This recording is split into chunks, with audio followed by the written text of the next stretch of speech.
Okay. Hi, everyone.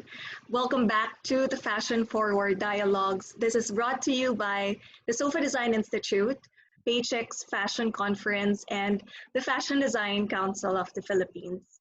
To everyone that's listening in today, just want to briefly introduce myself. I'm Esme Palaganas. I'm the co-founder at PHX Fashion Conference. I am a Special Projects Council member at the FDCP and designer. So I do feel all the sentiments that were sent through our questions, through the questions in the registration. We do feel the problems that everyone is facing now. To everyone who's joining us from the first session, welcome back. And to those who are joining us for the second session, we'll be posting the video from the last time at the PHX Fashion Conference YouTube channel. So for the second session, we will be talking about fashion reality. We invited 3 panelists today from the made-to-order sector, the ready-to-wear sector, and the fashion accessories sector under a social enterprise. Okay, so let's start today's session with our first speaker. So first panelist today, we have Anika Martirez of Anika. Anika has an interdisciplinary degree and also is an alumna of the Fashion Institute, Design and Merchandising in Los Angeles, California, before going back to the Philippines to start her brand. So Anika, we're inviting you to the screen. Hi, Anika. How are you? Doing good. Like everyone else, we're all keeping safe and sane. Yeah. First of all, how is Anika you? How's Anika the brand and Anika the team? Yeah. Okay, so, well, this crisis really kept me on my toes, if anything. And my survival instinct was really to work harder and not to slack off. So it was a constant, every day was constant thinking of how to keep myself relevant, how to stay afloat with my small but growing brand. And so before this ECQ happened, actually, I was planning certain collections, collaborations were in the works, pop-ups I was planning, but obviously all must come to a pause or must be reoriented. But I feel that I'm not going to put my plans on hold just because of this roadblock. I think what's important is to really adapt and adjust. So do it responsibly, and adjust accordingly. So with all my pop-ups planned, I'm still going to push through with those. Take it personal. Okay. So before this the first time that you heard about the lockdown, what was the first thing that the team did, or what is the first thing that you did in terms of your production and your office hours, all of that? Yeah. Well, yeah, of course, everyone has been working from home. So immediately production had to be put on pause because the safety and health of my production team were of utmost priority. And so I still felt the need to do something. And I came up with that initiative of Shop for a Cause, which gave the opportunity for my clients to reach out and help out as well, because we're all working towards the same goal anyway of reaching out and helping out. And really the most pressing matter right now is to help out those in need. And so is your production so everything stopped, no skeletal force is working for you now? We're now working on a super small skeletal force. So it's actually the setup for it to work. It was hard to come up with this because all my production team were spread out in different cities. Unlike you said, like they're all under one barangay. My pattern maker resides in a certain city, and the finisher resides in another. So it was hard, but they all have sewing machines at home, and so I was able to give the fabrics to the one who starts the assembly line and so forth and so on. It's just trying to make things work right now. So, and in terms of operational, right. like, yeah. I think. So, go ahead.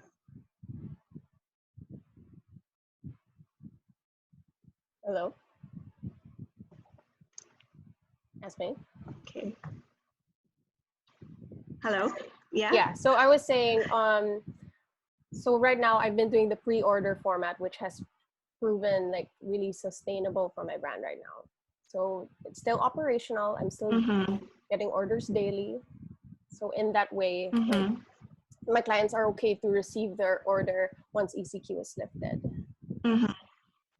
Okay, so upon reading about your brand, coming from Los Angeles, you went back here and started your brand, and you actually started selling online. So compared to other brands or designers coming out of fashion school, I just want to ask first, why were you doing the ready-to-wear route rather than the usual made-to-order route? And yeah, how did you start at that? So RTW, because it was more me in a sense, like it was authentic to myself, because this brand is very personal to me. And coming from LA, I felt that, you know, getting inspiration from how they dress, it was just more natural for me to start an RTW brand rather than made to order. More convenient for me that way, more manageable. And starting online was just the natural route, because I really felt that that was the future of retail. And now that this current situation is happening, I think everyone will be obviously going to online.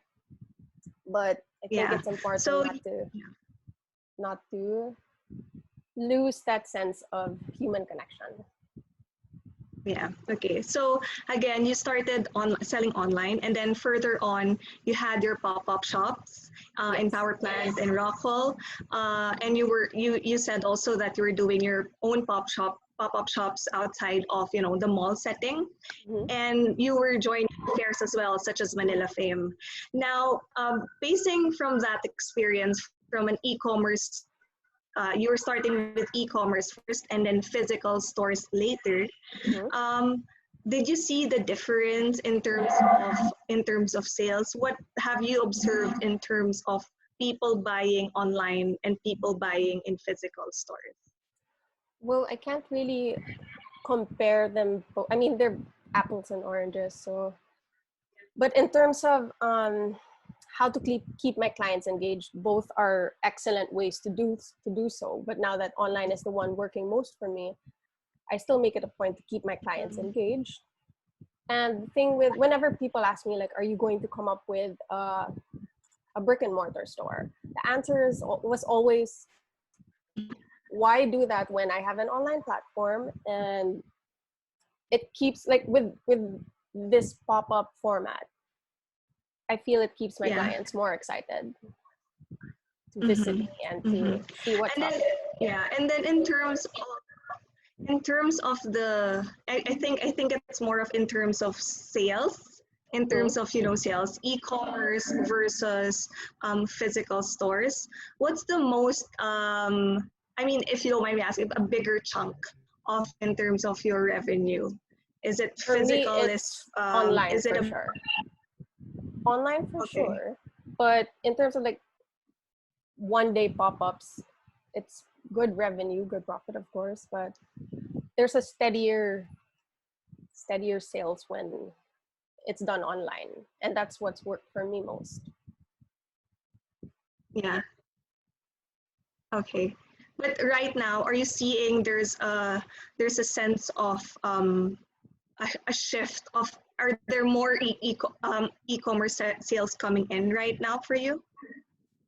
Surprisingly, yes. Like daily, I still get an influx of orders, which is so great, because even with my pre-order format, they're okay to wait for their orders to come even after ECQ. And like, there's still the need to shop for something meaningful, something that means something to them, Okay, so in terms of, you said you were planning collections already. You already have pop-up shops in mind as well. does the whole situation affected your designing or even the process of designing for you? Yeah, because your pieces Yes. are easy. Yes, easy for the everyday girl. Mm-hmm. But right now, the question to ask is, when designing, and I think this goes for all designers as well, is like what meaning or what value can I bring to my clients through my clothing? Mm-hmm. So it's really more about designing with practicality and functionality in mind. Mm-hmm. And it's all about banking on my versatility feature. So my clothes are known to have that versatile aspect where people love to style it multiple ways, like reversible necklines. So it's really more about taking that a step further and banking on that moving forward. Little things like that, like pockets, how, like why put the pocket here? You know, little things like that should make sense, and really ask the client what you want to see. Yeah. And I think especially now that buying clothing is not really at the top of everyone's mind. Definitely. Bringing in the functionality to your clothes, aside from just aesthetic purposes, really is a pull for them to buy something. Of course. Because it's not enough to just create something that's irresistible to the eyes. And yeah, like it's a non-essential, but it's all about bringing meaning and value to them, even with the most minimalist of clothes. So when this whole COVID-19 started, social distancing is in place, and then also there are malls are shut down, pop-up, future pop-up plans. It's probably hanging in the air because we don't know when the malls are gonna be open again. Is there a sense of concern for you in terms of how that affects your sales? Well, in terms of pop-ups, I'm okay for now. I right now it's my head is thinking how to take my pop-ups virtually, and really my main platform has been online. So in that sense, I don't need much restructuring. Okay. But yeah. So I think you just have a little problem. Oh, I mean, we all have some changes to make, but really it's all about making it work and doing it responsibly, safely, and just adjust. Like, don't put your plans on hold just because of this. All right. Now with that one, I just want to ask, there are a lot of startups who's part of this, of our audience actually. A lot of them are asking also in terms of, do you drop your clothes per season or is it per collection? So I really don't follow any schedule in that sense. Well, to me, that's an advantage because independent brand, I just follow my own schedule. So whenever I feel like dropping a collection, but I try to do 4 to 6 collections a year. And actually one was in the works. How many pieces is it? 12 to 14. Yeah, one was in the works, but since the lockdown happened, only 3 were able to make the cut. So I actually launched it during ECQ, which that's what's driving sales now. Daily sales, my new stuff. Okay. So where do you see the shift in terms of ready to wear here in the Philippines? I mean, the discussion from the last time, ready to wear isn't really the Philippines' strong suit. Most of the designers that's here is made to order. Where do you see the ready to wear, the very young ready to wear market moving forward with this whole COVID-19 situation? I think there's still a chance for it to be strengthened despite this situation. With ready to wear, there's still that opportunity to keep your clients engaged, and I think it's all about that right now, and showing focus on more on people right now. Like, we're all it's a sensitive topic right now, right? So it's shifting your focus on people, so the clients you cater to, and of course the team the team behind it. Yeah.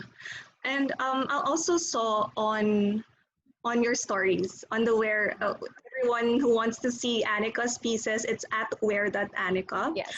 saw that yesterday was Mother's Day, Mm-hmm. and you actually posted that whole montage of your mother clients showing off their pieces from Anika. Yes.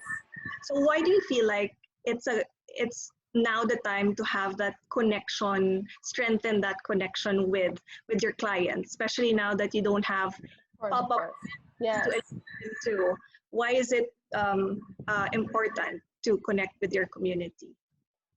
Well, with everything going digital now, right? You can't lose the human connection. So, thankfully for me, my clients have been so supportive.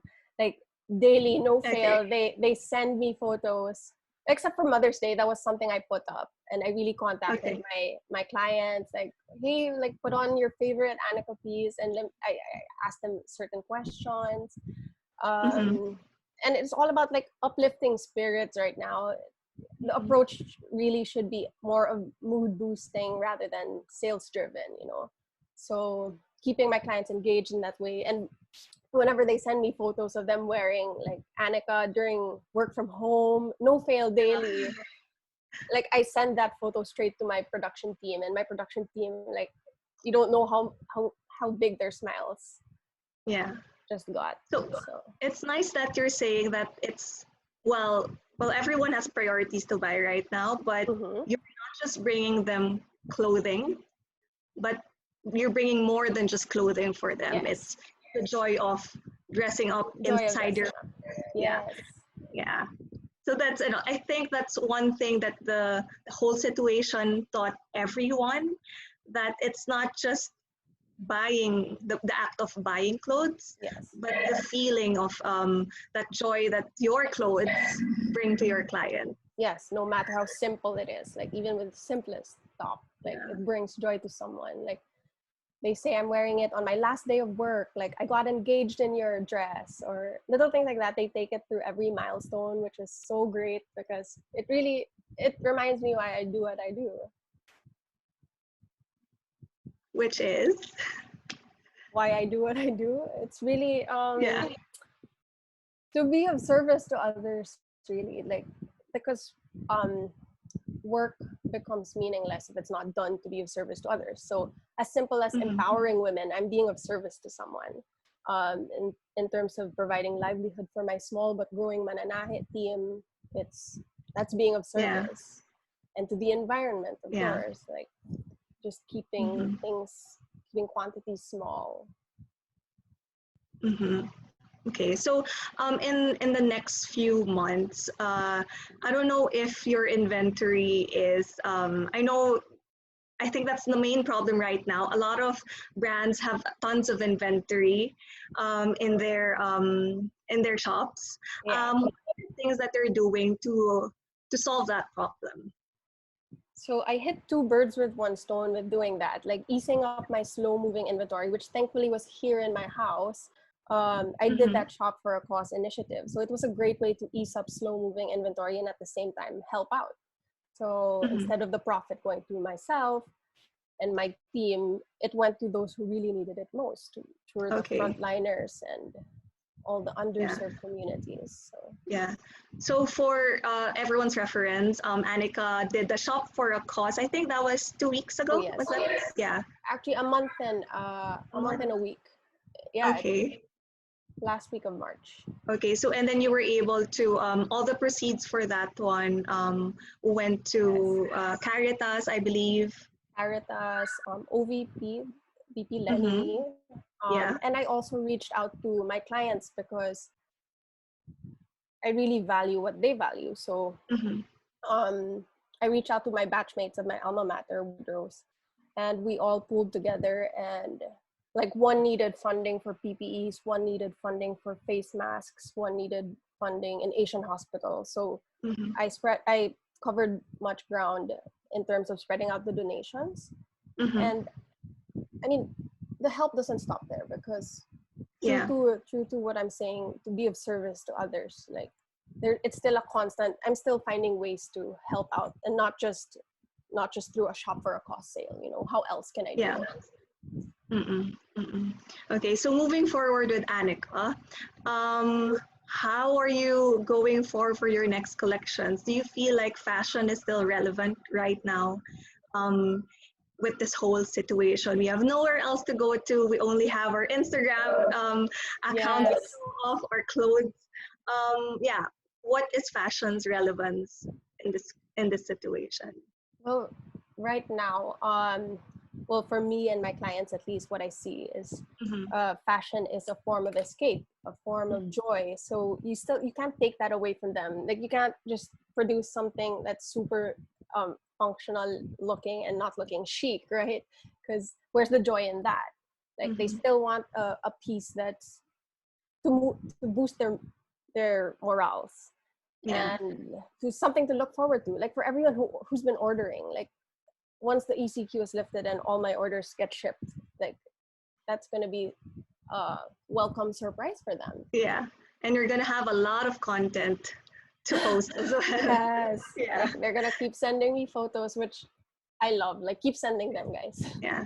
So I think that's a really great example of using this time to connect with your community, with your clients, and Yes. strengthening that connection with your loyal customers. And hopefully, after this whole situation, they're still there with you, with the Yes. brand and how and what you guys stand for. So yeah. All right. Okay. So Anika, we will bring you backstage first. Okay. We'll be moving on to our next panelist. We'll see you later. See you later. All right. Bye. All right. Bye. For our next panelist, so this is a complete 360. She graduated from Instituto Marangoni and Central St. Martin's. So she's a very youthful, creative spirit and one of Manila's rising stars. Young designer Rosenthal T has set her brand as a go-to for luxury ready-to-wear pieces and bespoke evening wear, and a go-to name for brides for their special day. Hello, Hi. Rosenthal. Hello. Hi. How are you? I'm fairly okay. Slightly okay, yeah. Fairly okay. Yeah, Yesterday, you. yeah. Can be. So I just want to ask first, how is it going with your team, and are you working on something before the whole lockdown happened? Actually, we were about to start on our new collection just Mhm. before the lockdown season, because for me, my summer months are also my leanest. So that's when I get the opportunity to work on my personal collections for the Yeah. year. So the plan was to do that. And then lockdown happened, and the funny thing is, because my family and we are such, I don't know, doomsday preppers in a way, feeling doomsday prepper. 2 weeks to the lockdown, we were already thinking of what to do in case of a lockdown happening. So we were a little prepared in that sense, in terms of allocating our cash flow for our business, for my business, Yeah. eating supplies and materials for all of our staffers. We actually had a lot of my team sent like we requested for them to let us know already whether to stay with us or try to go home, even though it hadn't formally announced yet. So we were kind of like prepping for all of those what if situations, and in that respect it kind of worked out, because at least in my priority coming into the last week towards lockdown and during lockdown was to preserve life. Like life is the topmost priority, rather than all our, collection plans, and me wanting to keep, this illusion that things were fine when it was obviously not really looking fine. Yeah. Get lockdown. Yeah. So so you said you were working with the skeletal force. Yes. So how many is so you have ready to wear, right? And then you also have some made to order? Yeah, I actually work on a very made to order mode. When I say that I do ready to wear, I always explain to my clients that it's custom ready to wear. So it's more casual pieces that they can choose to wear for their day-to-day functions, because my primary focus is on evening wear. So and of course, like, I have clients who don't really want to look around anymore, or who need custom fitted pieces that, you know, for the everyday stuff. And so that's how I also do the custom ready to wear things. So I'm actually like running on with how many, around 25% of my team have decided to stay in. And so with that, they are one of the driving forces of our PPE production. It's currently happening right now. And that's actually helped sustain everyone else, because whatever donations we've been getting, that I've been receiving, I've been dividing it equally to help those who can't come into work but want to come into work get some sort of allowance just for now, parang pangpatawid na lang in this pandemic. So it's not just the people that decided to stay that are getting allowance from you, but also those that went home as well. Because my primary driving force in actually producing PPEs was to give some source of livelihood for those who had decided to stay, because we have all these machines that they have access to, we have the materials, but and these are people who thrive on productivity, and then bigla you say we have nothing coming in. So that rattled everyone. It has really rattled the whole team. So how did you start the whole PPE? Because my sister is a doctor. Okay. She was actually, she was a frontliner in the first 2.5 months. So Jan to like just before lockdown in March. She was already telling me. So I kind of had like insider info of how bad it could get.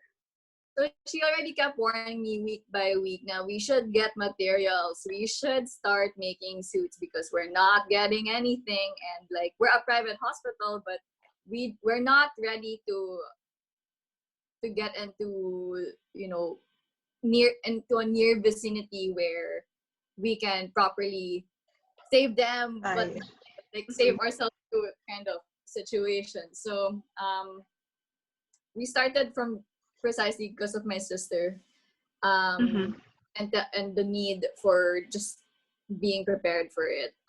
When lockdown happened, a lot of my supply chains got stalled. So it was reaching out to my different clients who also, thankfully, like resource wise, I've been quite lucky because a lot of my clients are also suppliers of different things. So it was just a matter of asking around and pooling in all our resources to get the materials to me, the essential patterns to me, approved fabrics, all of that. Yeah. Okay. So basically you guys are you're still producing PPEs right now? Yes. PPEs. I've just officially finished my pledges. So now actually we're kind of in that lull also, just because I feel that people are already feeling donors fatigue. This is 2 months and people have been giving so much, you know, in the hopes of this pandemic ending soon for us, for the lockdown to be lifted. But sad to say, I don't really feel like we're quite there yet. I mean, looking at all these things in the news. So decided, you know, just to keep producing it still, in the case that people would still want to buy on a personal level. And I feel like people are. A lot of the doctors have actually been messaging me asking if they can order for their own personal personal use. So I've been kind of referring to people in the medical field or related to the medical field. I'm also able to speak with people who work in more like the mortuaries. So because they're handling all the bodies and need to be protected still. So it was just so I'm now creating for a different demand than what I'm otherwise used to, but I'm still, funnily enough, in a made to order sense for in. Yeah. On a different sense of things. But still made. And actually, I've been talking to some designer friends as well, and there is actually a demand for fashionable PPEs coming from these doctors. So a lot of it's interesting. Are very keen on fashion. They're asking me for just a little bit of a tapered waist. It's cute actually. Like do you have color? And even actually before this whole thing, I'm not sure with you, but a lot of my clients as well are doctors, and they're the most, they want to be fashionable with their coats. So what lalo, right? Actually, can I plug Slight? I'm also in the Fashion for Frontliners group, and so what is it about? Like we are making the fashionable PPEs. So the whole team has been like very, very helpful in producing all these fashionable PPEs for different hospitals in the country. So we've also been donating all over with so many people pledging. So now outside of PPEs, I want to ask you, with your whole made to order and gown business, that's the main business driver of your company. Right now, is your creative mind running? What's the status of in terms of connecting with your clients? Are they the first ones that you connected to before the lockdown and checking up on them? Definitely entering into the lockdown, a lot of our clients had already, because I had a lot of summer weddings, but a lot for me is like 5. So for a small team, that's a lot now. We've had about everyone in that the week getting into lockdown telling me that they think that their weddings might be moved now all the way till 2021. So again, in that sense, we were kind of ready that all our events for at least the second quarter of the year would definitely be moved, not canceled. Everything has been just extremely postponed. So you're very I think this is the time to really, again, to connect with your clients and customers, that you do care for them and whatever's gonna happen for the whole thing. I mean, you start your service is you measure them, you make their clothes, you design for them till all the fitting until the wedding day. So So what's been happening, primary concern was, like, what if I lose more weight or gain more weight because dapat tapos down. And I think you shouldn't be worrying about that for the meantime.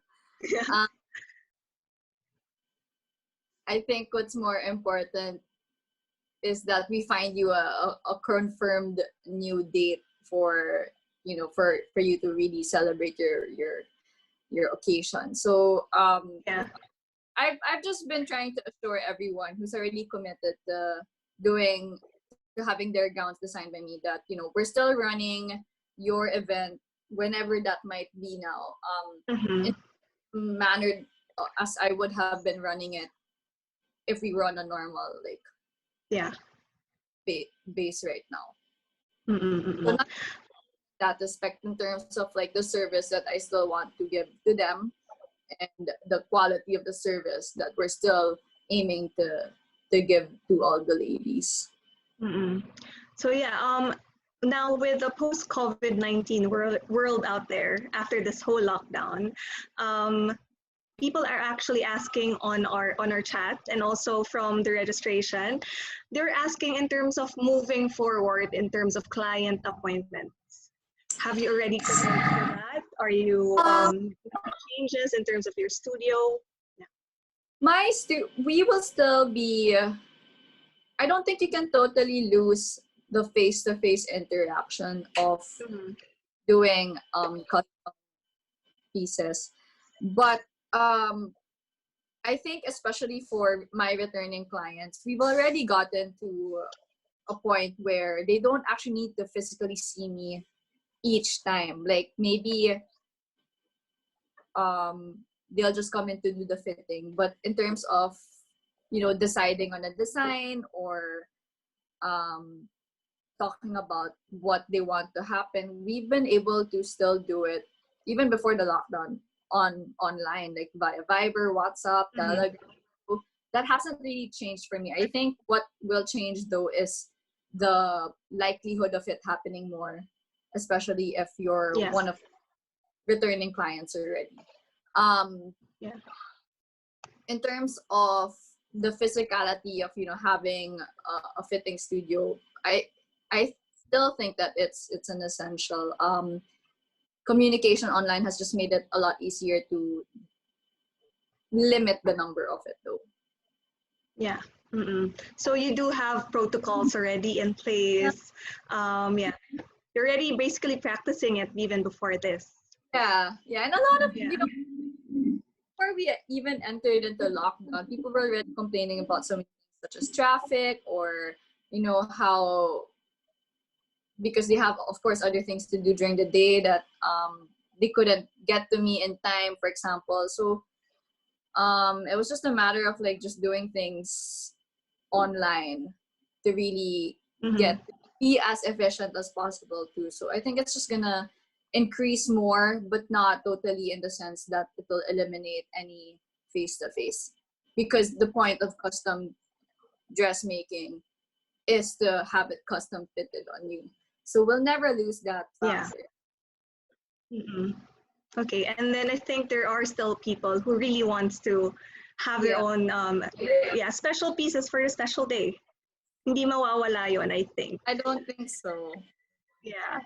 And all for slow fashion. So I think once we're able to get over this major hump on the road, people will be returning. I mean, you've seen it historically with like World War II, Dior. It's like, how do these international labels get over such horrific circumstances? And although we're not perhaps as bloody or as physically bombarded by things happening, I mean, I feel like we're kind of like in a war. So what will happen to us post-war? I guess it's just we'll try to pick up the pieces, and I think people will always want something beautiful and handcrafted somewhat, and we'll never lose that element of people wanting beautiful things. So it may not be soon, but I'm actually very optimistic that once it's more normal or more prudent to be dressing up for occasions and having occasions, we'll be fine. Yeah. I mean, fashion has always been there. Never siya nawala. Again, as you said, through wars and everything, it's still there. So yeah, it's just a matter of us being ready for it. Yes, and actually, like, it's also a matter of being able to pivot into an essential garment now that it's now people need PPEs. So it was just a matter of pivoting to what is really extremely essential right now. But are you, and then go back. Yes. All right. Okay, so well, we'll move on to our next panelist, Rosenthal. We'll see you again later for a final discussion before we wrap everything up. We'll see you later, and let me introduce our next speaker. We have a big hitter right now, Reese Fernandez-Ruiz. is the founder, partner, and president of Rags to Riches. Rags to Riches is known for upcycling scrap cloth into premium accessories and home decor. So the brand has collaborated with our Vice President, Rahul Laurel, and also our President, Ms. Amina Aranaz. Oh gosh. Hello. Hello. Hi. Hello. Hi, Reese. Hello. So I'll finish your intro because it's really impressive. So under Reese's leadership, the brand is one of the grantees of the Eileen Fisher Business Grant. She was included in the Forbes 30 Under 30 Social Entrepreneurs list. And you were also part of the World Economic Forum panels. You were discussing e-commerce, very apt for today, for small enterprises to become global players, along with Jack Ma. And another panel, which also includes sustainable fashion player, Stella McCartney. So, hi, Reese. Hello, Esme. Hi, everyone. How are you? So how is the COVID-19 situation treating you and the business and the whole team? Yeah, so everybody's been working from home since day zero. Okay. Even before the ECQ was announced, we were already feeling that something is going to happen and things need to shut down and have some social distancing so that we can avoid COVID-19 from spreading even further. So like the day before the lockdown, I already told our team that we will be working from home until further notice. And so we were able to prepare, like we got all of our materials and already did some assignments with our artisans who also had sewing machines at home. So some of them have sewing machines from home, some of them don't, but all of them are still supported by R2R anyway throughout this whole ECQ. So prior the whole lockdown, what were the first things that you did in terms of your internal discussion with your team, moving forward in the first 1 month? How is it talking to your team, and how were you able to pivot into, I know the first project that you guys did were face masks. Yes, So that's right. yeah, so how did it all start? Yeah, so before so even during the first week of the lockdown, we were always talking to our team members.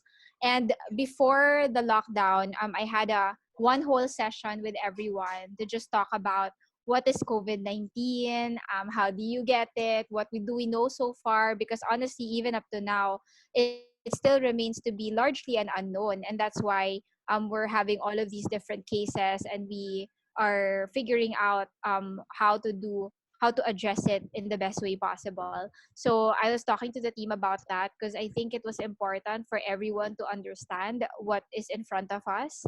A pandemic is not a joke. I mean, we've seen all of the movies, and probably for some of us, we laughed at some of them like, oh, that's ridiculous. It's never gonna happen. But here we are. It is happening. So it just made us realize that there are so many things that we are able to do right now, but we are fortunate. But at the same time, we are also very vulnerable as a community. So it's best to inform everyone and to spread only the correct information. So we were able to do that from the start. And during the whole ECQ, we were able to produce some masks. We even were able to launch our spring summer collection, even for pre-orders, because we couldn't during the ECQ. Okay. But a few days before the ECQ, we were able to take pictures in our office pa. So we didn't know yet that it was going to be on lockdown. So we were quite fortunate that we were able to have pictures, and so we were able to do pre-orders because we had pictures. So yeah, and ever since we've been in constant communication with the team. Every Monday we have a meeting, and also every Friday. And then every day I just send a reminder to everyone about what we have to do for these days. So we try to make it as routine as possible, so everyone can still get to work and find solutions, not just for ourselves, because we started Rags to Riches never for ourselves anyway. We wanted to really partner with artisans who are from vulnerable communities. So now they're even more vulnerable.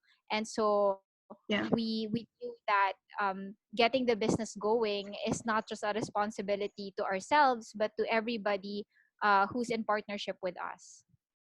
Yeah, I think that's a very clear example of why leadership is still needed in the fashion industry. Not just making business; it's really connecting with your people and still Yeah. empowering them during this time. Yeah. So with this whole thing, so is that the main structure of the business? Are you centralized production, or are you like, do you have different manufacturers per piece? How does the whole structure of Rags to Riches is? Yeah. So I'll try to be super concise, because to explain that, I have to explain how we've been doing things for the past 12 years. So we started with a decentralized supply chain. That's when R2R started. All of our artisans were weaving our panels from home. And then after that, after a few years, we transitioned to a partial work from home, weave from home situation. And then we also had an Mm-hmm. in-house workshop where we assembled everything together, because then we could check the quality and make sure that everything is complete and on time. But during this pandemic, we went back to decentralized production again. We're lucky because we still have that institutional knowledge of what it means to do that, and so it wasn't very daunting. We were like, oh, okay, we have to go back to decentralized production. Okay, um, back to 12 years ago then. So Yeah. I mean, it was still challenging, but it just wasn't a very heavy mental exercise anymore, because Mm-hmm. we have done it before as an Mm-hmm. institution. So we decided, okay, we could do that again, and that's the best way forward. So Mm-hmm. we were fortunate that we have a good team that was able to map out our whole supply chain, decentralized as it is, and make it work. So our Mm-hmm. production manager is from Bulacan. So from Oh. Bulacan, I know, she's from Bulacan, and she's able to coordinate all of the logistics for the supply chain of R2R. So we were Mm-hmm. working with weavers from Payatas, with sewers from Payatas, from some other parts of Metro Manila, and then we have a few artisans who have motorcycles and bicycles, and they're the ones who are doing the rounds, all making sure that we're doing social distancing and proper hand washing. Mm-hmm. So yeah, so Mm-hmm. it's been a ride, quite literally. With their bikes and all. But yeah, Yeah. it was decentralized, and then it became centralized, and it's decentralized now. Looking Yes. forward for, I know it's hard to forecast anything at this moment. Are you looking at still keeping that decentralized production probably for the next 6 months? So how we did our forward-looking exercise is like this. Mhm. I don't think any of us really know 100% what's gonna happen in the future. We don't have that crystal ball. Everybody can just do forecasts. So what we Mhm. did as a company is we mapped out the scenarios. So like, if scenario A happens, this is what we're gonna do. If scenario B happens, this is what we're gonna do. So there's no one concrete answer right now. It really depends on how everything pans out. So for example, Mhm. if let's say we're not able to flatten the curve, which is so unfortunate, and I really hope we can do that very soon. Mhm. But if that doesn't happen, you need to have a scenario for that. You need to have a plan for that, and be able to adjust and pivot fast to address that situation. So we have several of that. I literally lost sleep for the first few days of this ECQ, just thinking about that. Yeah. I've been playing with Mhm. my Google spreadsheets to just map out the different scenarios and Mhm. say, okay, if this happens, this is what we're gonna do. So I think Mhm. really depends how this whole thing pans out. But in the meantime, and as we're seeing things now, we really want to maintain our um, work from home situation right now. We have to make Mhm. sure that our people are safe first. We have to make sure that they are healthy. That is the top priority. Everything else is replaceable. So we're like, okay, Yeah. let's do that first. So everybody can work remotely, work from home, and we'll have a very small skeletal workforce team, either for people who have single person vehicles like motorcycles and bicycles and who live near enough, or who can Mhm. stay in the workshop. But for majority of the team members, we will do work from home until further notice. Further notice, yeah.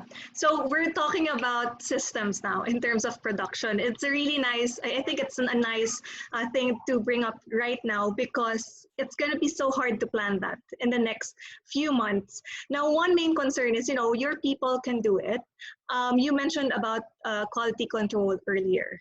So how are you able to have that control in terms of the quality of the products that you're doing? Before this, it was in just one place. So how are you guys doing for coping up with that? So first of all, I think quality is a culture. So you should have had that quality culture even before the pandemic, because otherwise it wouldn't change. If your quality standards are bad before, it would just be bad now. So we're fortunate that we were able to instill that, but of course there are still challenges. There are still nuances. We're just fortunate that a lot of our team members who are workshop artisans are from a similar area, which is Payatas. So our community enterprise manager, Ate Cynthia, is also from there. So she's able to really check the quality of the, for now, face masks that we were able to make and deliver. So there are still some things that should be improved, definitely, because we have never made face masks before the ECQ. So it's very different. New things. Yes, exactly. It's the time to develop new things and to try them out, even little by little. So there are still some standards that we are learning along the way, but we are learning fast. So it's the culture of quality in the artisans that are able to really make this sustainable and make us learn as we go along. And with that, let's go back to the products that you have. So the main products of Rags to Riches are bags, fashion accessories, fashion bags, and homeware also, right? Yes. Yeah. So no one's gonna be using bags. Correct. Bags. No, that's true. Yeah. How are you guys able to pivot your products? Or maybe you can talk about the new product that you launched, which was, when I saw that, I was like, amazing. This is amazing. So can you talk about that? Yeah, so thank you. Yeah, it's if your whole business model is relying on bags and nobody's going out, so nobody really needs pretty bags right now, it could get a bit stressful. But we're also fortunate because when we started Rags to Riches from the onset anyway, it was never about just creating products. It was always about supporting people, and creating beautiful, well-designed bags is a way for us to do that. So as long as the value and the why is there, the pivot is easy. So we're not very much in love with the idea that we have to be a fashion brand. We could be anything as long as the artisans are taken care of, as long as they have livelihood and opportunities. So we could just pivot. So speaking of pivoting, we looked at the things that we have and the assets that we have. So we have sewing machines, we have amazing artisans who can make products. We have weaving looms, the wooden frames that we have. So we thought, okay, with our assets, what can we do right now that will still be relevant, that people will still be needing given this whole new normal situation? So we thought of coming up with, aside from the masks, which are so important and are almost always sold out, we also thought of creating a weave from home kit. So the weave from home kit is it's basically a weave from home kit that you can order, and then we will deliver in your house, and you can try your hand at weaving while watching a webinar just like this. That one of our artisans can facilitate to teach you how to weave. So you can weave your own pot holders or your wallets. And why is that something that's feasible and more sustainable right now? Because people are looking for things to do in their homes and like things to teach their kids to practice. So I think it's something that we could definitely explore more of in the future. Mm-mm-mm. And yeah, especially like what you said, I think people want to do something with their hands outside of watching Netflix and K-drama. And it's a really nice thing that, you know, you're converting your assets to money as well, which is, I think, is very important right now. Cash flow. Yes. You have your webinars in terms of cash flow. Um, why is it essential for our audience right now, the people who are have startup brands and even fashion students right now? Why is it important to have that cash flow management even without this lockdown? Yeah. Yeah. I think from the start it's very important. And just to give you some context, we're a 12-year-old company, and I've only been doing this cash flow planning for ourselves for 4 years. So that's like a lot of years without without Yeah. really looking at everyday cash flow. So that was a mistake. That was a long mistake. So for me, it's really important. People should not forget that numbers are friends and Mm-hmm. not enemies that you should avoid. I think for a Yeah. lot of creatives, like I have friends who are creatives who just refuse to look at the numbers. And I know it could be daunting. It could be um, scary sometimes to look at numbers, but what you don't know can literally hurt you. So it's important because you can only do your creative work, you can only support people if you know where you stand and if you know you have the resources to do so. Mm-hmm. So if you don't know that, the rug will just be like taken from under you and Yeah. it could all end. So you really have to know. So I just really encourage that. Yeah. Especially in this very sensitive time. Yeah. Buying consumer behavior is very uncertain. We don't know when malls are coming. It's going to be open and when other activities is allowed. So it's very important to have that whole cash flow. So, in terms of future plans, has the whole situation affected you I don't know if you guys develop your products before way beforehand dropping it. Has that changed in terms of future collections and future Yeah, absolutely. We don't also follow fashion seasons strictly. So Mhm. we're fortunate because we could make other products in between and just like launch them. Yeah. We don't follow the fashion season, so we could just make products as we wish and as the need arises. When 2020 started, we thought we were so ready for it. In fact, it's in our status messages, ready for you 2020. And then My essay, 2020, everyone's an essay. I know everybody's, our essay writing contest, and all of us, Yeah. 2021, we all kind of are what's happening. So um, we had amazing plans for the year, but as with every planning, we're never very precious about them. We know that things could change. We just didn't know that it would change this much, but we were open to the idea of it changing. So immediately after the ECQ was announced, and when we were looking at the news from all over the world, we decided to already change some of our plans and Yeah. change some of the product pipelines. So it's great because we don't really produce so much and we don't produce way ahead of time. We're Mhm. almost just in time. Also to manage cash flow. So Yeah. we're lucky we don't have a mountain of inventory to liquidate right now. Mhm. We just have a lot of made to orders as well. And then we post the products that we have samples of and ask people if they want to order it, and then we'll make it for them. So Yeah. we've been doing a lot of that, and it's doing quite well. Okay. So that's a lot of things from President Reese, I as know. someone said. Oh my Reese goodness. for president. Yeah. Oh, no. With that, I would just like to bring in the rest of the cabinet members, Wow. Rosenthal, This escalated. and Anika, back to the screen so we can have a discussion in terms of today's session. Hi There, again. si Madam President. Reese for president. Okay, so is everyone here? Hi.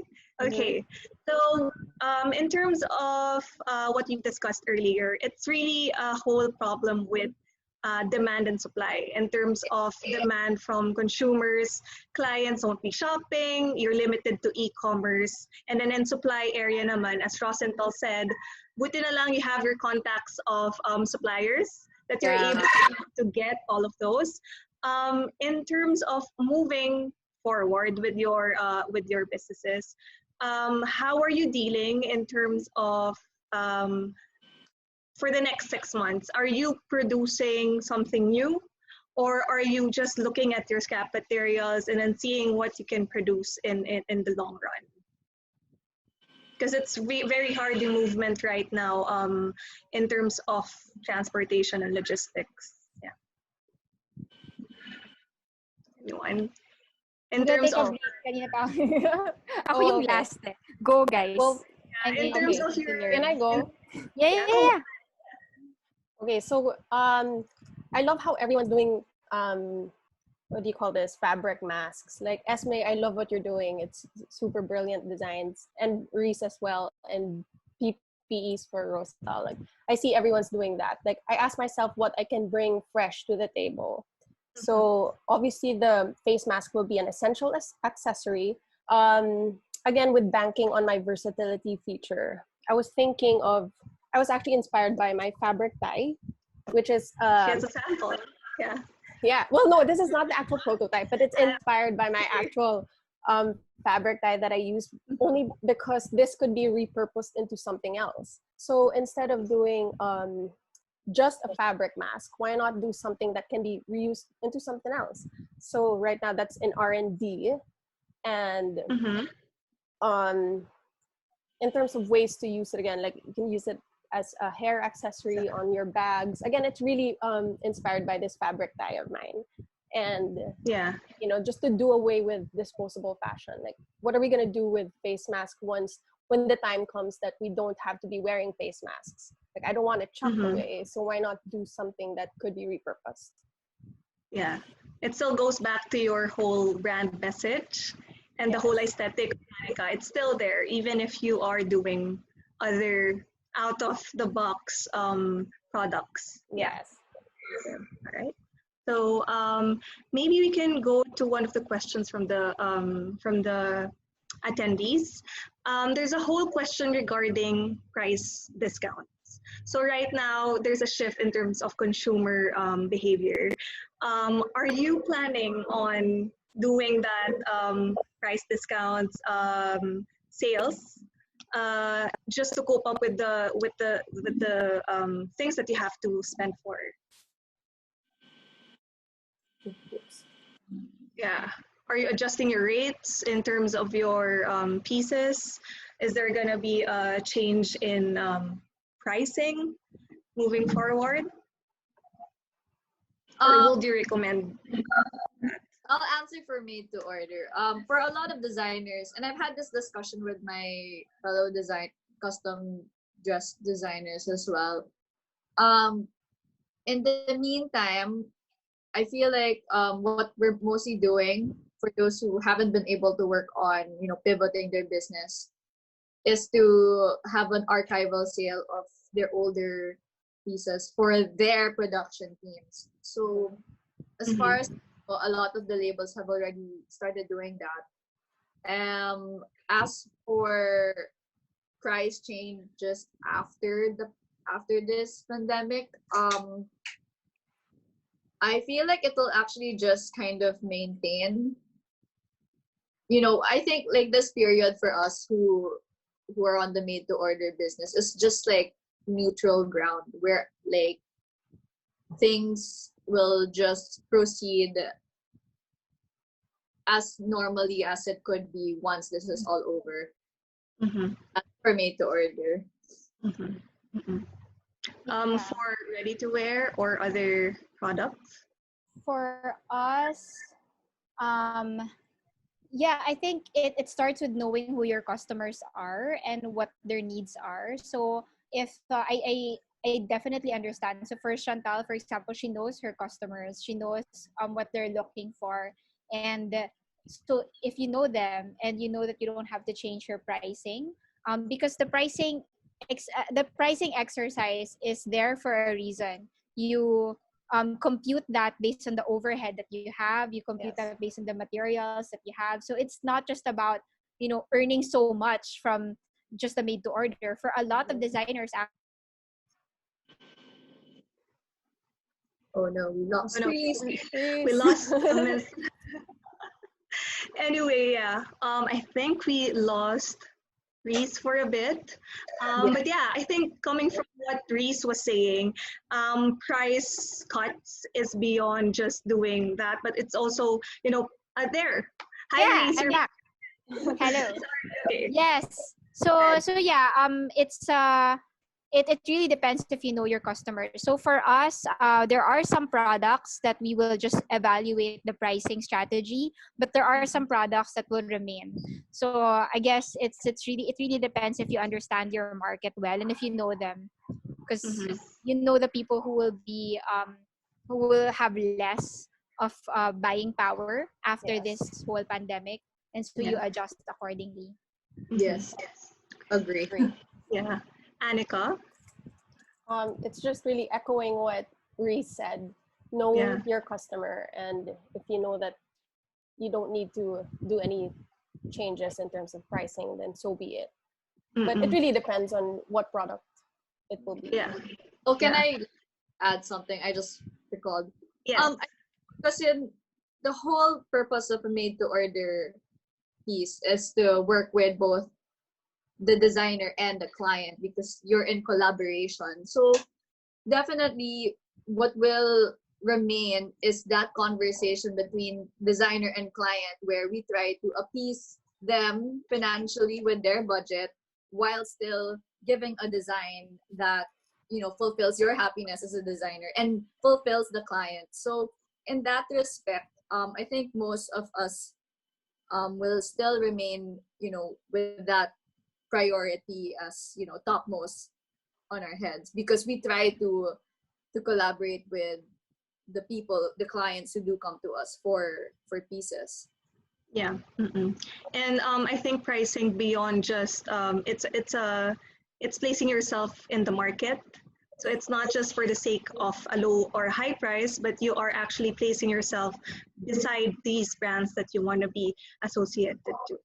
So in terms of moving forward with the new normal, with your fashion boutiques, or if you do have pop-ups, are you planning, sanitation guidelines in terms of your offices, etc.?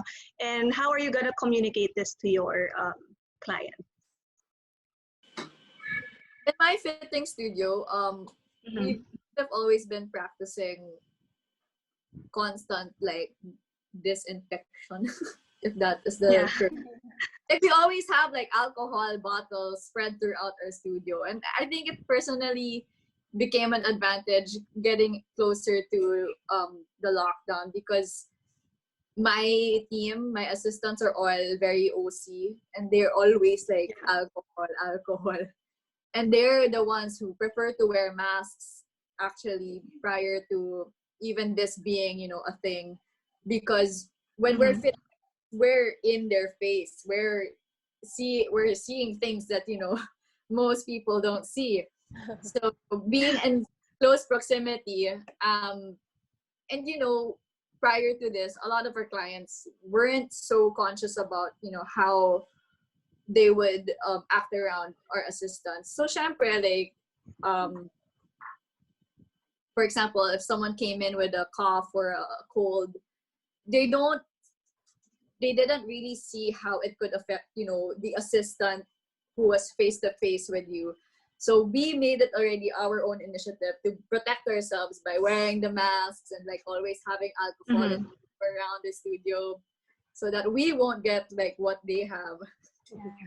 So I think now if we do come back into that setting, it will only just really be more amplified. And the nice thing, I guess, that will come out of it is that even the clients will be more conscious of how they are when they're faced with their assistants. Parang, I don't know if it's just a little funny how some people still aren't so acutely aware of just because an assistant is an assistant, she might not get sick from you. So at least now more of that conscious effort to take care of yourself and take care of the person that you're dealing with or who is dealing with you physically. Yeah. Yeah. No, And also, things. yeah, it's funny how during this whole COVID situation, we have to remind ourselves to wash our hands, which is dapat in the get-go. It's already a No-brainer. yeah, yeah. Okay, so Anika, do you have anything else you want to add? Well, I think we're all gonna come out of this hardcore germaphobes, so I know. it's a good thing. Like, My I've been a germaphobe to begin with. Like, everyone who knows me know I Really? really alcohol myself. Mhm, So I mhm. don't know how I'm Wow. gonna douse myself. But in Yeah. terms for my production team, when we get back, social distancing will be there. Maybe like Yeah. 4 at a time working, little things like that. So you will be diluting somehow your production. Yes. Yeah. Okay. Same, There's same for okay. us. Yeah. Okay. Same. All right. And there's also an article that I saw through Sourcing Journal. I think it's this whole question regarding, I feel like this is going to be directed to Anika in terms of ready to wear. Mhm. For ready to wear brands, when you do have pop-up shops, people try it on. Mhm. People try it on because they want to see it on their is that going to change sometime in the future? I know you're doing mostly online now, but if you do go back to pop-up shops, is there a change in that trying on things or what Well, kind of things? well, to begin with, hopefully when I do host a pop-up, it will be when things have settled down. I'm not going to be holding a pop-up anytime soon, but we'll take Mhm. that into consideration, where screening of those attendees, maybe like make sure they're not Mhm. sick, or Yeah. extra sanitary measures, alcohol Yeah. everywhere. We're all going to Yeah. be germaphobes. So with that, I just want to ask you in terms of facing this post-COVID-19 world, when we're out of our houses, we're traveling, I don't know when, what's your mindset as businesswoman? And then what is your mindset as designers in terms of producing your product? So first, probably mindset as business people in your decisions, how is it going to affect?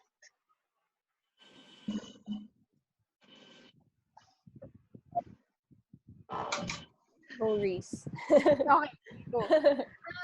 Yeah, so as business people, I think well, first of all, it's really safety of everyone, safety of your team and your um community.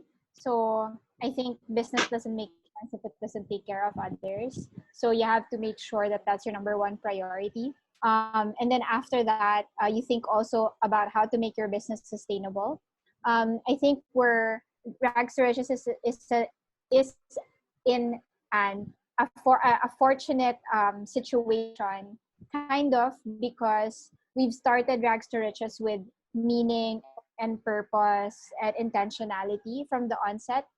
And it has been a very difficult 12 years of keeping to that promise of sustainability and supporting artisans. But now that this pandemic happened, I think a lot of people have been looking for brands that are more meaningful and more Yes. purposeful. So they will be looking for that. So the things that we worked so hard on for 12 years, that we thought will just always be a niche market, some people who like helping, but they also like good products, they will be our customers. But I think now it's going to get a little bit more mainstream. Not to say we're going to have such a huge market, because I think a lot of brands will be gearing towards this direction, which I think is healthier for the world anyway. Now, as designers, I am not a designer, but I'm part of our design team. Our designer is Chris Serra, who's also an instructor in SOFA. So we have a long list of products that we want to develop during this ECQ. So we have been thinking of different products that we can make that will still support our artisan communities, but at the same time keep to our values of being able to use it over and over again and still have style but still have meaning. So we've been projecting ourselves into the future and looking at the new normal somehow, trying to, and creating products around that. So not just because we want to make products for product's sake, but because we know that we have to bring as many people as we can to the other side. A lot of our artisans rely on our partnership, and it's on us to make sure that we can really think of ways to make that happen.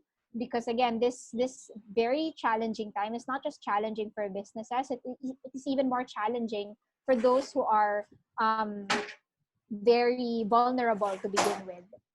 Mhm. Okay. Anika and Rosenthal. Hold on. As I just have to delegate something. Also, so No worries. It's a work from home situation. Yeah. Anika, yeah, how's your Okay. mindset in terms of As a businesswoman, as a businesswoman, and also in terms of designing future products like your sash? Yeah. well, I think especially at this time, like it's Mm. important not to measure your business with your numbers, with just profit alone. It's about the quality of work you put in. And a good gauge, I think, is people. Start by asking yourself, the people behind the brand, are they treated well? And also the people I cater to, are they satisfied? Are they happy? So I'll keep it short. Mhm. Okay. All Okay, right. I'm ready. Okay, so well, I'm a business perspective. Keep our top priority, as I've kept echoing early on, is really all of our staffers, our employees. So in terms of how I'll be continuing to run my business, it'll always be in the service of uplifting the employees and not just myself. On a design basis, I think what will really adjust is, I suppose, whereas before when I used to design, and of course it's because I'm doing evening, where it was always fantastical, I suppose, in its element. Mhm. But I suppose in the trends in terms of designs for the rest of the year, I feel like it's gonna be a little bit more pared down. So I will also be paring down, because again, we're trying to collaborate with clients, and I feel like clients won't be wanting such, even if it's an occasion piece, it's not gonna be as maximalist as before. So it's just a matter of, like, as a designer, we're just adjusting to the trends of people's emotions, and people's Mhm. emotions are not in a very celebratory Mood. mood.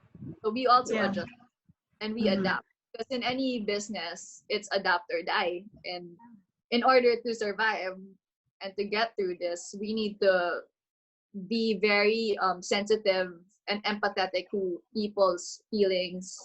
And Mhm. that again is echoed through, answering to what their needs are at the present, which, if we're ready to wear with Anika, with the accessories, with Reese, it's all about complementing that emotion through, what Mhm. we're doing. Mhm. Mhm. Very nice final words from our cabinet members. But no, honestly, with everyone, with everything that everyone said this afternoon, it really goes down to, your strong brands will still be there. It's still going to be the same message before, during, and after this whole COVID-19 situation. And the reasons why people go to you is it because of that strong value of your company culture and the products that you present. So I guess moving forward with everyone else, be it made to order, ready to wear, in accessories or other product segments in the fashion industry, it always goes down to your company culture and the values that your company or your brands present. So with that, I would like to really thank you, the panel, for today. It goes to show that, there is still dignity in human labor, even if it's just clothes, it's accessories, it's gowns. Right now, as Rosenthal said, it's feeling what the consumers are feeling. And right now, what the consumer are feeling is something that we should resonate in terms of our marketing strategy with our product development. And this is the time that people are going to question where they put their money to, what products to buy, and it's quite visible that everyone's brand in this panel is something worth putting their money, and they're getting the value of the money that they're having. And hopefully for other brands out there, it's the same business mindset that you'll have post COVID-19, because at the end of the day, it's quality that people are gonna look for, and of course the quality of service. So thank you so much to everyone who's here. Panelists, thank you to the audience that we have right now. We will have our third session on May 15. We'll be posting that on our social media pages. And you can follow us at PHX Fashion Conference, and also our partners, Fashion Design Council of the Philippines and SOFA Design Institute. So the next session is gonna be fashion community. So it's gonna be about artisan communities, and the actual yes, Antel's gonna be there. Antel Alde Guzman, Apparel House, and Len Kabili of Philippine Ina will be on that third session. So we will be talking about communities and the people who are actually making your clothes. With that, thank you so much to the panel again. Go to phxfashion.org/dialogues for future plans. And thank you so much. So keep the fire alive, and let's keep the spirit alive. So thank you again. Thanks for having us. Thanks, Anika. Thanks, Chantal. Bye, Hi, Reese. Thank you, Reese. Thank you, Chantal. Bye.